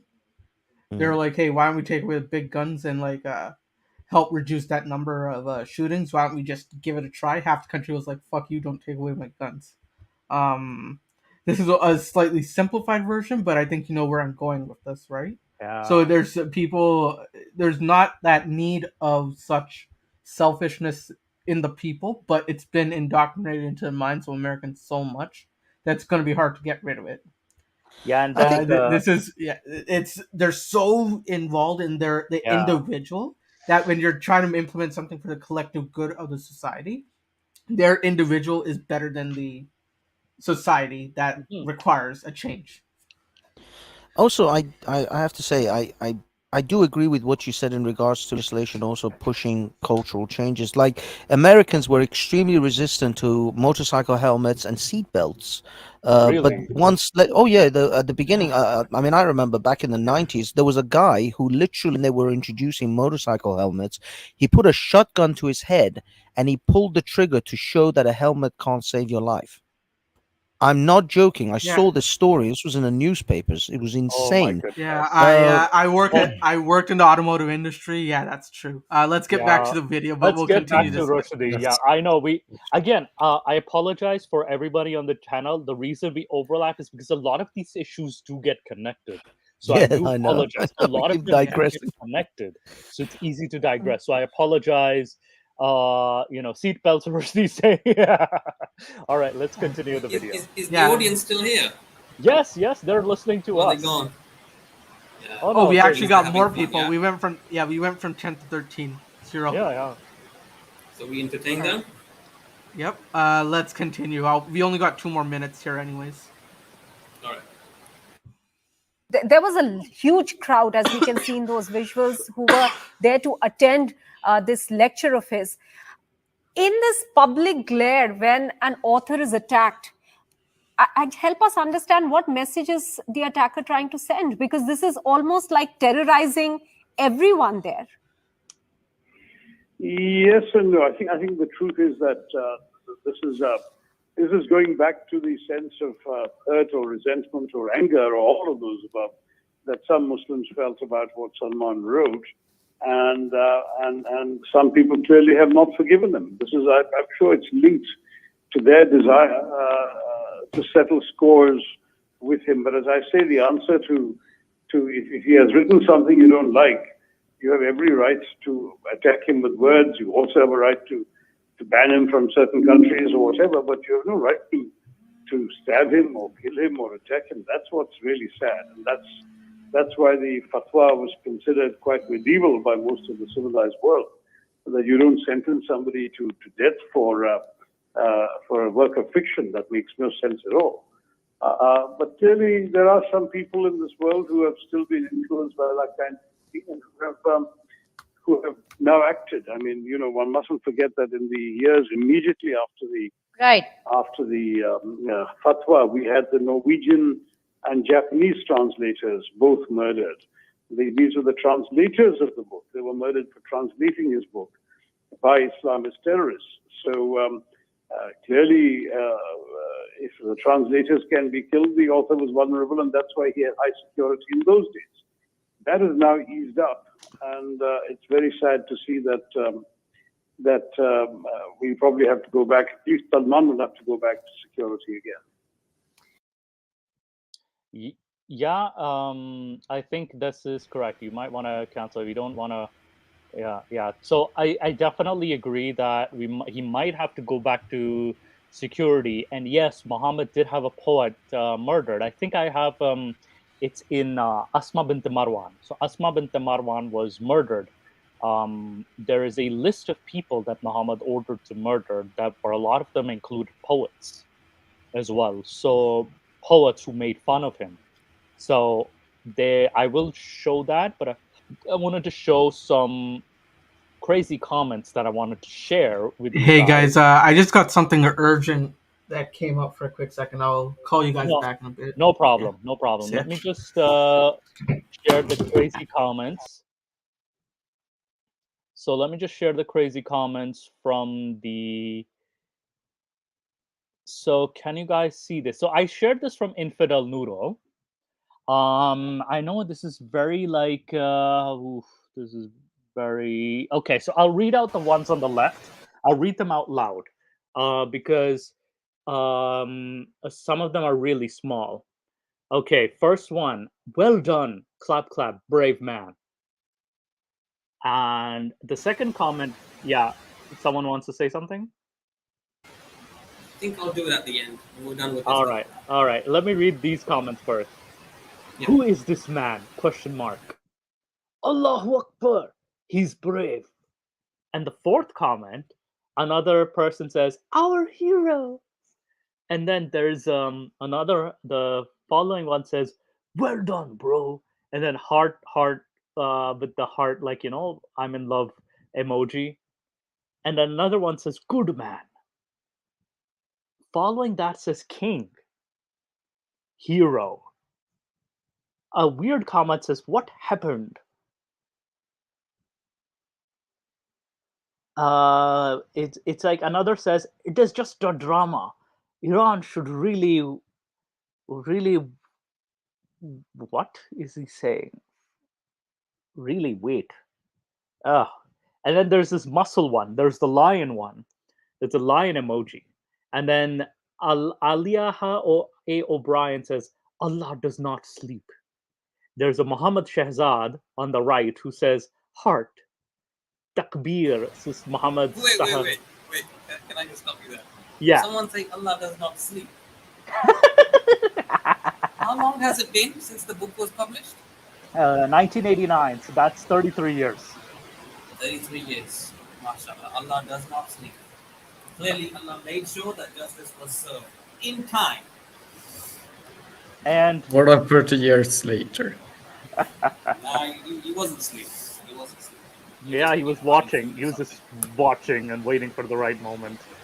Denise Isleg says, why did he do this? Can someone explain? Again, genuine comment. But then Muhammad Suhail is like, he did a good job on a rush. Die. Jeez, die. That got creatively dark. Someone set up a GoFundMe page for him. Oh my goodness. I don't know if he means that sarcastically or if he means that, a lot of these comments could be considered as incitement directly, as promoting violence directly here and now, and thus would not be allowed. But one thing to demonstrate what I talked about earlier here is that if they had said, oh, I don't think that this should have been done like this, but I still promote, for example, the death penalty for blasphemy, or I want all of these people like Salman Rushdie to be killed by lawful means through the state, then I would still allow it. But this is direct incitement. This is direct incitement. And again, in any society, basically. Let me show you a few more comments that I have. So I'm not done yet. Infidel Noodle shared some comments on her Instagram.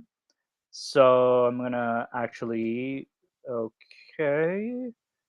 Let me just send them. That was news to me. You know what he said at the end of the video? That the translators of the book were also killed. Yeah, That they was were news. killed. Did you not know? The Norwegian and the Japanese translators were killed. No. Sorry, we can see all of these. Are these your WhatsApp or are they Yeah. something else? Don't worry. Are Don't you worry. okay? This is. Yeah, This I'm is okay. like practically doxing yourself. Yeah. No, You'll be okay. I'm open. So this Faraz Siddiqui says, but this is not Islam. You're only perpetuating hate against Islam and its adherents by saying if it really would have been Islam, then Salman Rushdie would have been dead long time ago. This is an act of terror committed by a coward. That's it. No religion should be maligned because of the actions of a single individual. Bro, there's a fatwa declared against him by a religious scholar. Yeah, and the head And of there were state. and a head of state. FS. And Islam like literally prescribes death penalty for apostates, and this is a death penalty, and all the Muslim apologists. Islam has nothing to do with Islam. So I like her comment, and then there's a few other comments that she shared. This is Wait, going directly against the comments that we were just reading. Right? yeah, and then there's another one saying knife attack on Salman Rushdie, the author of a book that insulted the Quran during a speech in New York. He got what he deserved after 34 years. MashaAllah, the current situation would have been would need such kind of brave Muslims. Another murtad is gone. Hashtag Salman Rushdie. This youngest Ghazi backed blasphemer in New York City, Salman Rushdie. May Allah protect you, brother. Ameen. Wow. But There's these are just the ones that they can put on in English. Imagine the yeah millions in Arabic and other languages that are now in posting. Urdu too. Yeah, and it's like my Exactly. bros and brothers never take shit from people who insult our prophet. PBUH or peace be upon him. Dying martyr is worth it. And then there's another one. Salman Rushdie is down. May he rest in hell soon, inshallah. And then Zahid Hussain says, what happened to Salman Rushdie? He absolutely deserved. May Allah curse Salman Rushdie. Ignorant Salman Rushdie, go to hell. And then there's Pirzada Muhammad Amin saying, there's nothing which can get away from the wrath of Allah. And then a Sufi Saleh says, I want to hear the news of his death. Inshallah. Something like that. Oh my. Wait, actually, no, there's more. May Allah grant him the highest rank in the hell. Don't forget to say Ameen. Oh boy. Oh boy. So which of these Musalmans or moments are the real moments? Right? I mean, the ones that are wishing death upon him and wishing hell upon him, they are moments too. And the one saying that don't blame all of us, that is just that one guy. He's a lone wolf. So I mean, Yeah. which Hashtag of these not moments all. are the real moments? Hashtag not all It's Muslims. these are just all the bad apples. There just happens to be millions upon millions of them. Yeah, if Yeah, there's just like exactly. millions It, and it, it isn't. It isn't like that. There is a long tradition of saying that those that blaspheme against Muhammad or leave the faith are to be killed. No, absolutely not. I didn't read that in the Risala or any of the older and then there's books of fiqh. there's a Absolutely Saad no. there's a Saad 91 who says, great shot, mashallah. Bastard die, Salman Rushdie was a pig. Salman Rushdie is a blasphemy criminal. Anyone who done we will handle him or her perfectly. We respect every religion with heart, but anyone who misbehave with Islam, Prophet, we will handle like that. And then Hamza Wahadat says, may Allah punish you and grant you hell. Ameen. Then there's Sarvesh, who's like, after a long time, good news came from the West. May Allah protect the daring attacker and give him more strength and courage. Ameen. Wow. And then there's Islam allows freedom of speech, but not inclusive of hate speech against Prophet Muhammad, peace be upon him. We cannot negotiate when it comes to the Messenger of Allah. Stabbing is easy. He deserves to be skinned alive. Whoa. And an infidel noodle, she says the right thing. Imagine having the fucking nerve to cry Islamophobia when you publicly celebrate terrorism like this. Didn't we just hear someone say that, oh, it's not all of us, it's just someone who is an Irani Shia who's supporting the Iranian regime? Isn't that right? Yeah, and it's... I should add to this. When you say don't blame us for it, it's just Irani Shias. Shias are actually more tolerant when it comes to blasphemy. Oh, and yeah. That is why so many Muslims call them kafir. This is one of the reasons they're vilified by the mainstream Sunni Muslims, because they're tolerant of cartoons of Muhammad and Islam. So it's actually the other way around. And keep in mind, remember the movie Lady of Heaven? It was Sunni Muslims who had a problem with that because it's just a Shia point of view.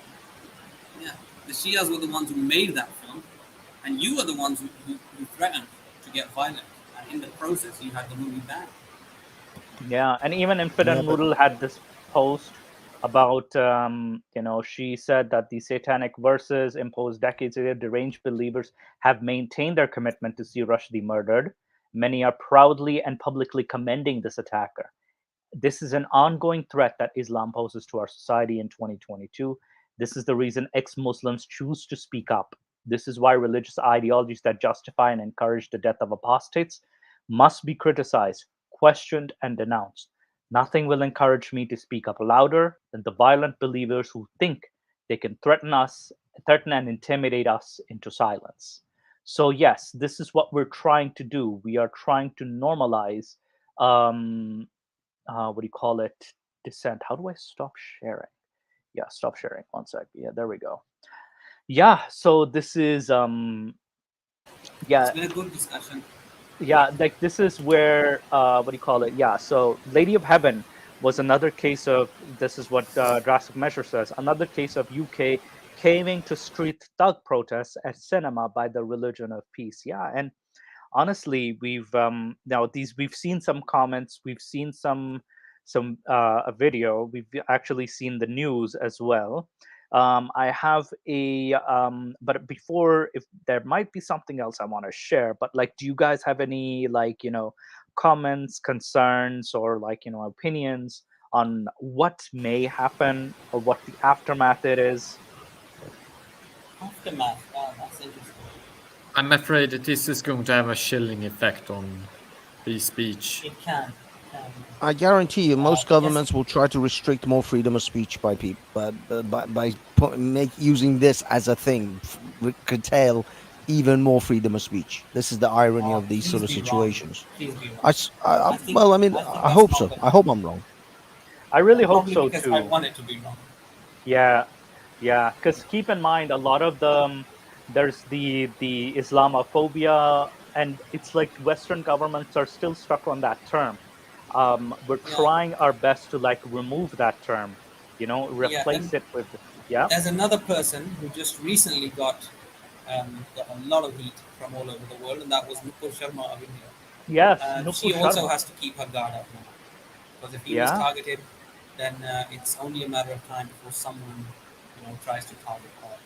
And keep in mind, she wasn't safe, since the day that she made that statement, which was a true statement. She didn't actually blaspheme. She only quoted two hadiths.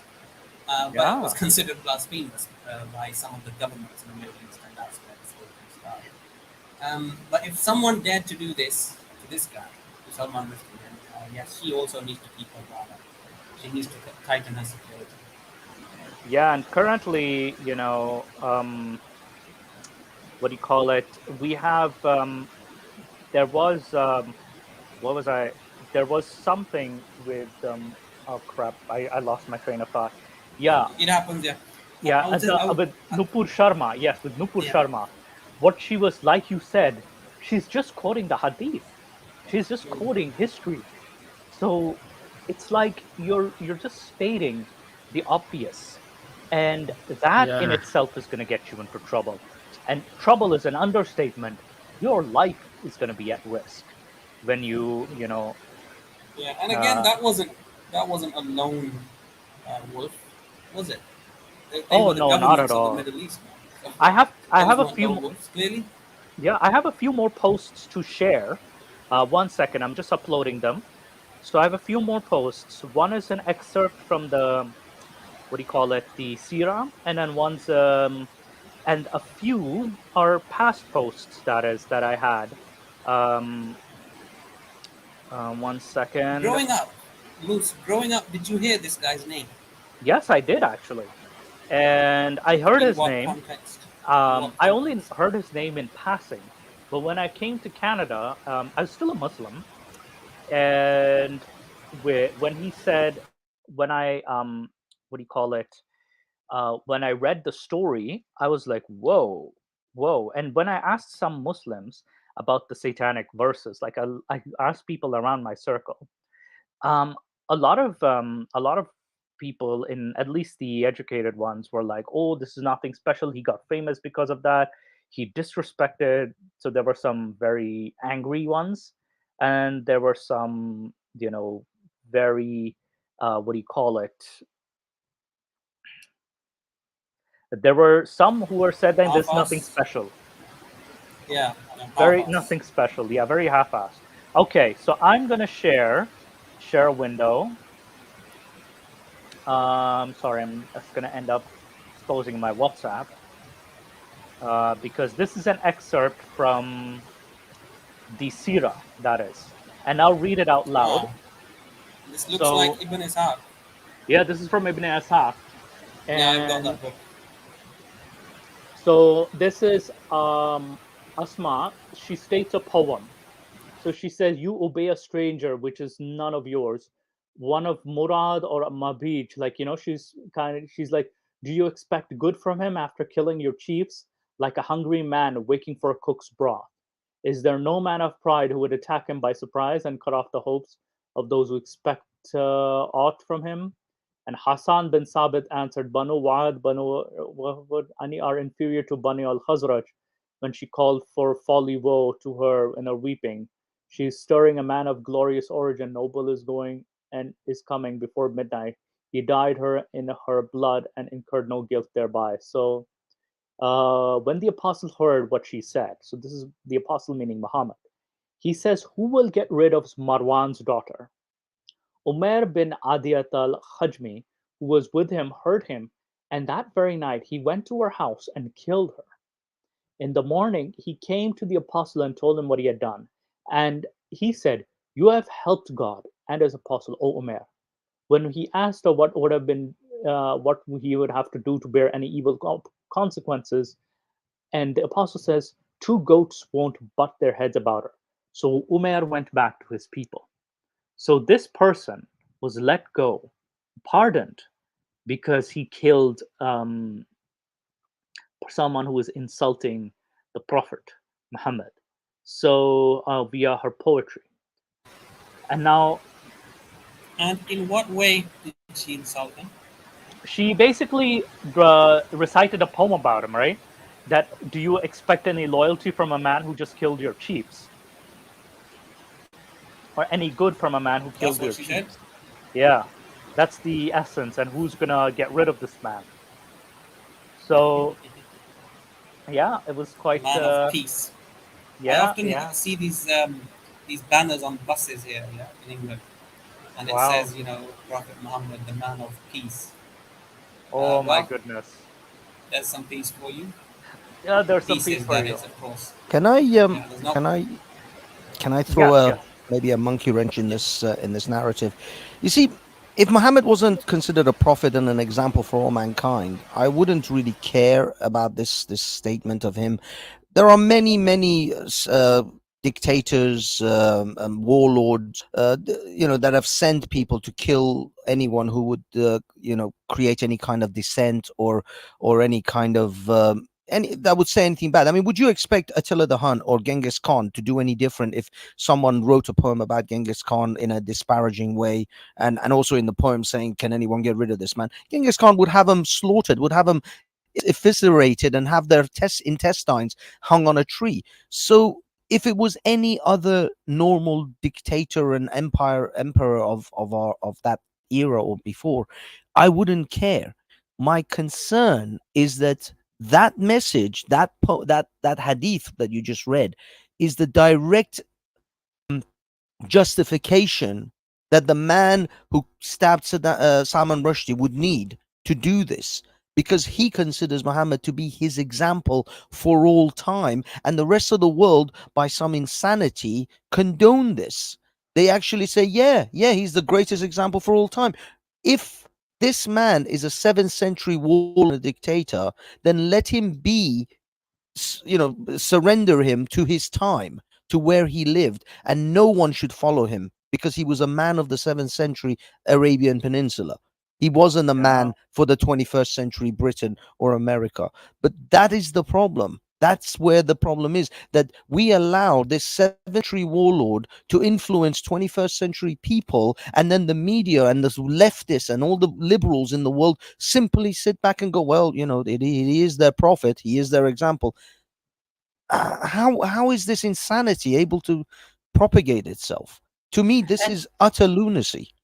And not only that, I've even seen like people in the right also have started to like distance themselves and like no, like it's because I would say the entire establishment itself has become like cowardly in this sense, has become extremely cowardly against like the religious fanaticism and religious Part of it.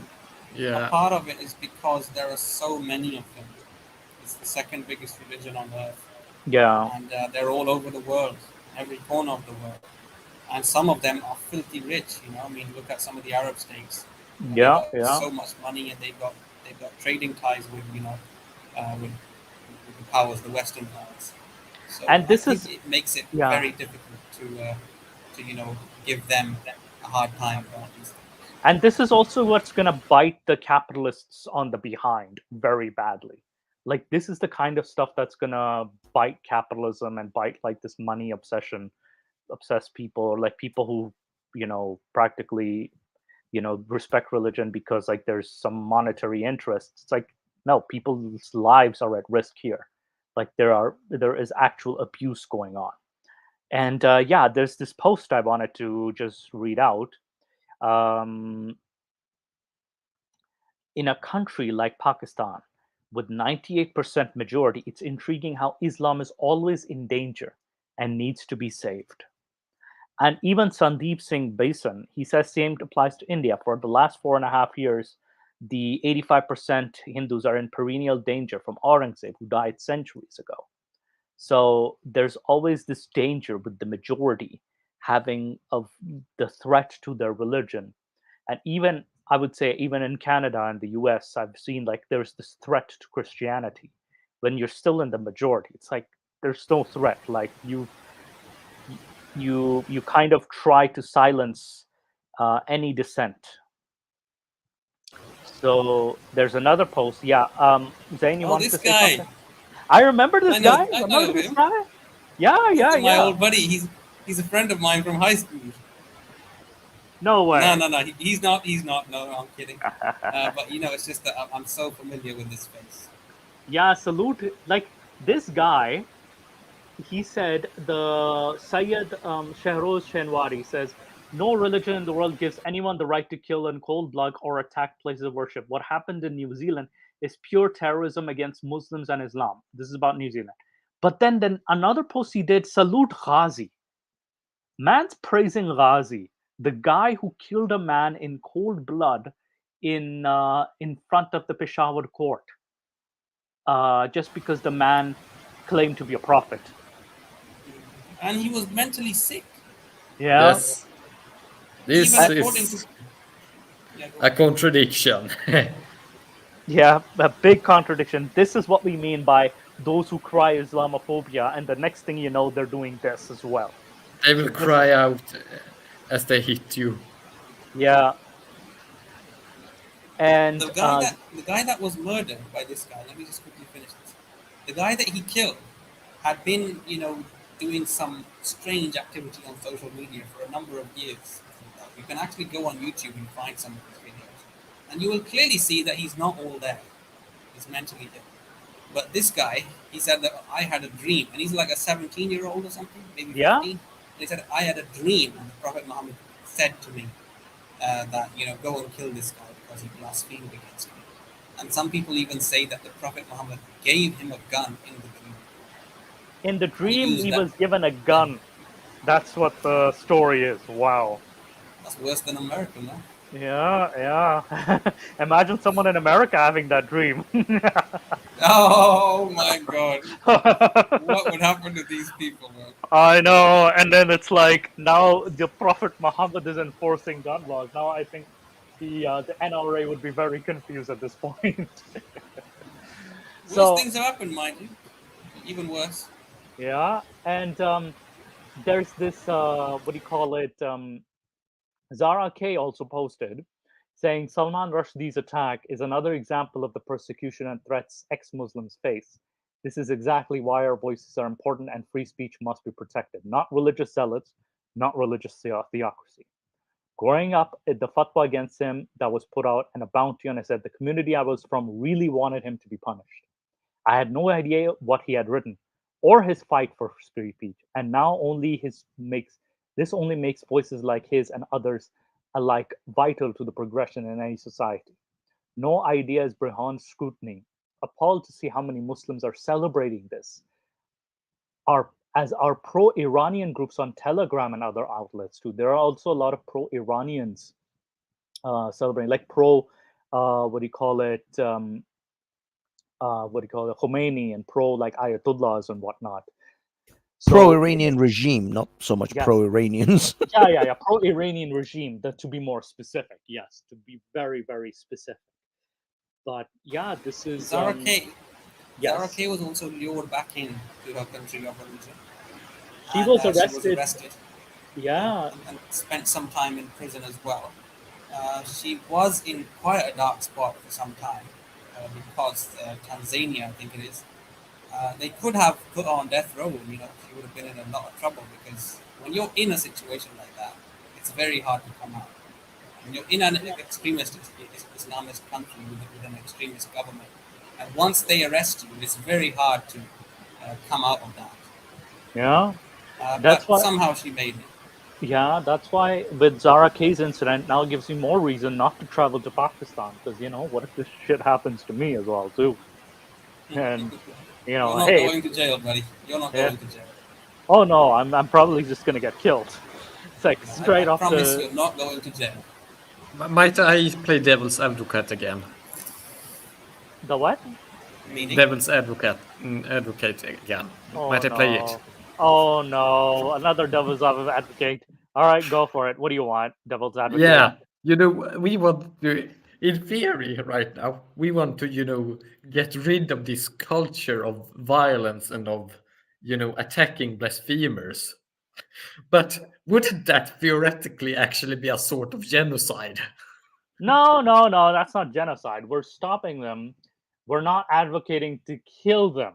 We're not advocating to kill them. Big difference. We're advocating for a cultural change. We're doing cultural genocide. No. Sorry. No. This is not the residential school system that we just discovered. Okay, not the residential schools. I don't know if this could be considered genocide or not, but in all honesty, I don't think there is any problem to certain cultures dying out. We don't have people sacrificing virgins to the volcano god anymore. That culture died out. I don't see human beings to be any worse for it. So in all honesty, I don't think cultural genocide or cultural eradication or certain cultures just simply vanishing or certain cultural practices just simply ceasing to stop as necessarily a bad thing. There's lots of cultural practices that we no longer tolerate. Cannibalism, virgin sacrifices, even animal sacrifices. Really, we don't have any of that in this country anymore.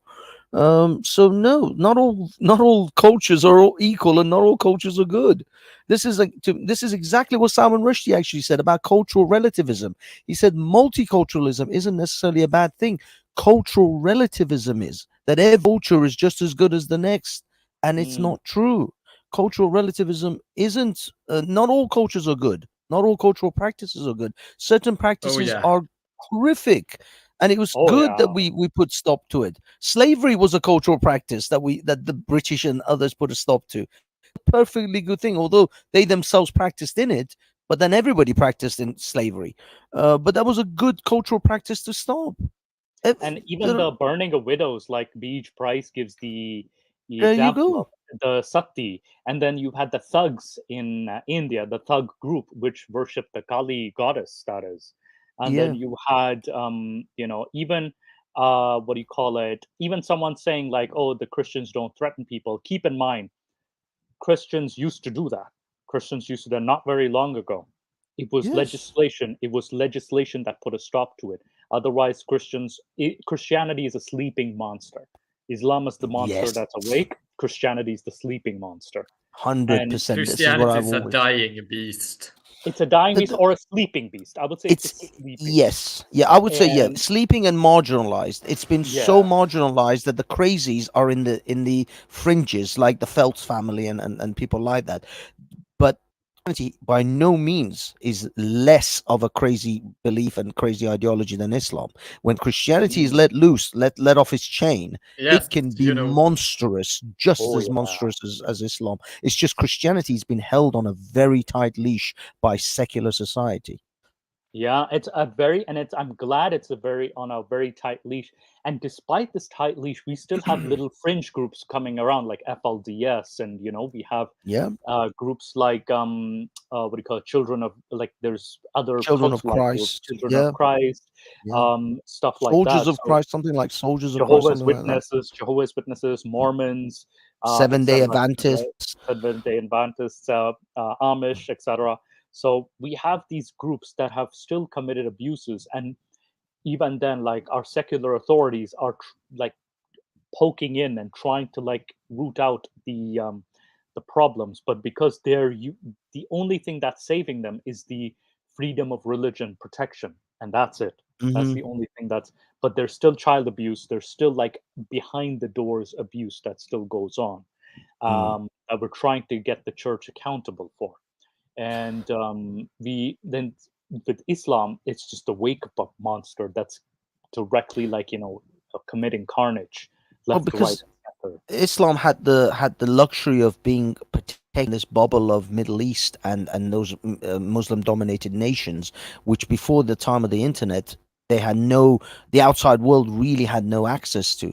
We didn't have that level of access and influence over the children of Muslim parents, because they were encased in this bubble in Iran, Afghanistan, Pakistan, India, I Saudi Arabia. do think there are some other reasons as well that has to do with the structures of the religion. I do think that there are actually some differences between Christianity and Islam, Oh, for which sure, makes structurally, yes, makes very. Islam harder to reform than Christianity, because Islam never allowed a legitimate earthly law to develop like the two swords doctrine of Mhm. theology that existed in the Christianity. Yeah, and I think also Aaron Ra pointed out that with the Christian world, they also adapted the printing press much earlier than the Muslim world. So this in itself, the first thing they printed was Bibles, and because Bibles were more accessible now, people started reading this and they started questioning this. And the reading the very text of your religion makes you question the Yes, you religion also itself. have to remember one thing. When the printing press was beginning to spread, Islam was dominated by three empires, more or less. Exactly. Yeah. The And Ottomans, the Safavids, and the Mughals. yes, and they were And the very. Europe was dominated by a lot of city-states and Mhm. some larger kingdoms. And It was keep in not mind, unified.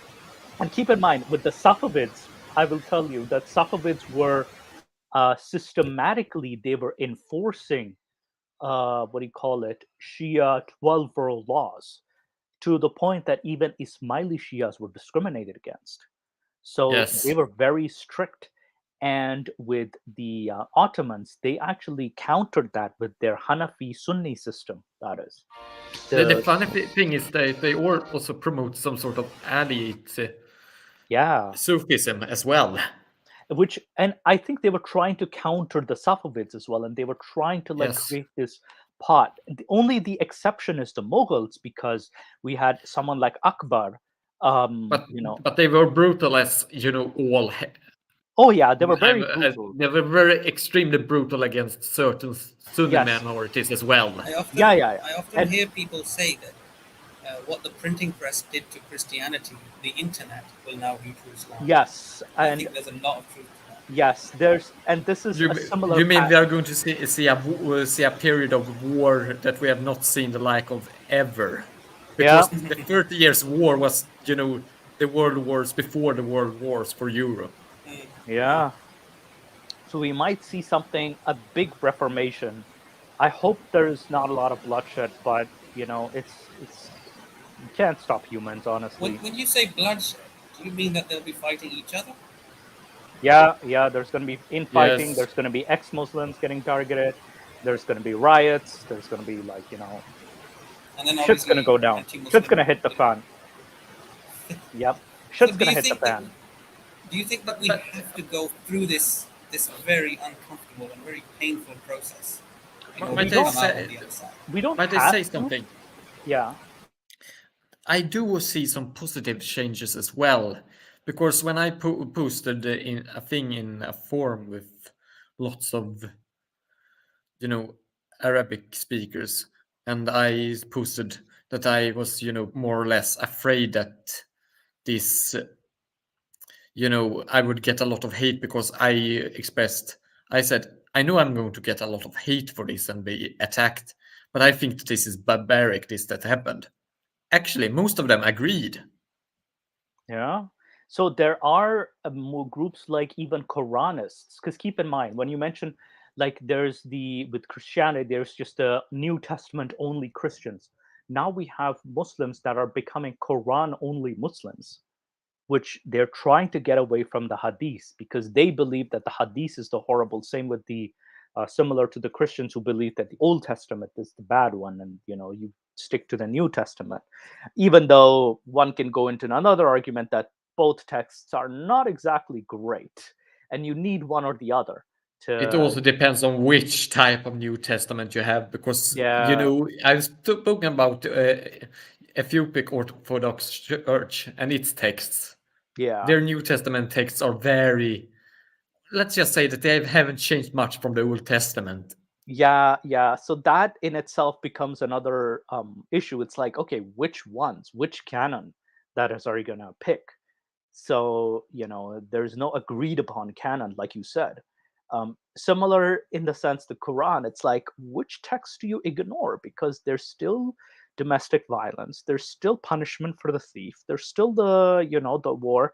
Like some of the verses can still be interpreted as war against Allah and war against ex-Muslims, apostasy. Like I think somewhere in chapter 5, and then you can still not be friends with Jews and Christians. So there are still these verses. It's very strange to me, or maybe not that strange, but it's that I usually felt that,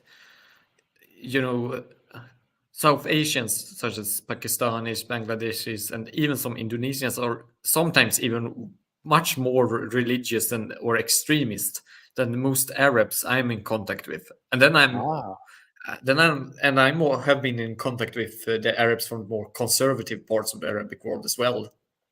Yeah, and it's funny. I think someone was telling me that the Indonesia and especially Malaysia as well has become more and more religious over the years, along with like Pakistani and Malaysian Muslims will also they're becoming similar to Pakistani Muslims, like reactionary, that is very reactionary types.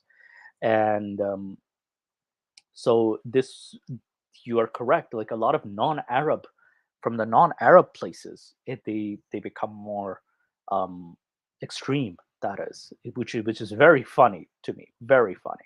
But anyway, I think we've passed the 2 hour mark. We should head to Discord, that is. But thank you guys so much. Thank you, Nick, who organized this. But yeah, let's have a go round the table. So, Zain, Sami, do you have any finishing comments or finishing statements for today? I think we covered a lot of things. Not only did we cover the topic, we covered a lot of other topics too as we went along. So I think we've done a lot of work today, and yeah, I'm tired now. I'm sleepy. Yeah, you should head to bed. Banksy, do you have any finishing comments?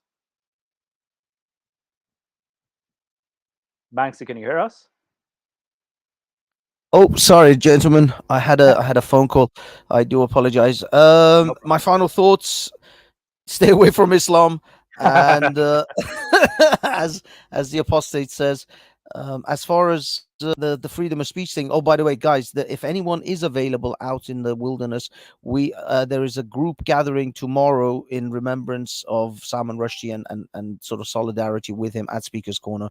I've been told to basically tell anyone else who's interested or may be able to attend. So if you can attend, it will be interesting. I'm sure there'll be plenty of the usual suspects out there, Hatun and all the rest. So there will be people, but the more the merrier to have this little solidarity. Apparently, Steve, Atheist Steve, do you know Atheist Steve from Speaker's Corner? I don't know if you guys know him. Maybe. Yeah, he's gonna bring a copy of the Satanic Verses, and I guess he's gonna make he's gonna make a bit of show out of it.